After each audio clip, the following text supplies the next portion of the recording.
Ntiere boma ma Nairobi kod aluora mare dhi yudo fuong'ruok bang' tieko chenro mar dag pi midendo ni Northern Collector Tunnel mokawo omenda maromo siling bilion 9.5 kaluwore kod lipot mar jatend migawo mar pi kod ler Eric Muridhi. Kuom higni buora, boma ma Nairobi osebedo ka kedo gi achiedh-nade mar nok mar pi. Muridhi nowacho ni chenrono ni kod nyalo mar goyo pi lita milion 140 pile ka pile e boma ma Nairobi, kendo kauntis kaka Machakos, Kajiado, Murang'a kaachiel gi Kiambu bende biro yudo fuong'ruok. Olero ni pigno igoyo e ndaka Ini Dam mayudore e kachung' od bura ma Gatanga, kendo ithiedhe kigoro treatment plan margi gi teko mar thiedho pi lita milion 140 pile ka pile.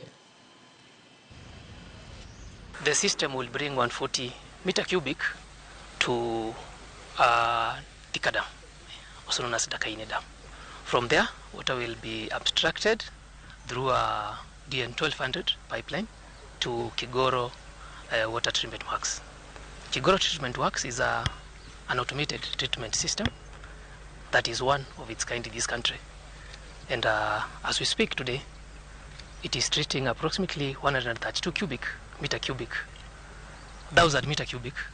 and that water is being pumped, it's gravitating to the 50 kilometer pipeline to this point where we are at Gigiri.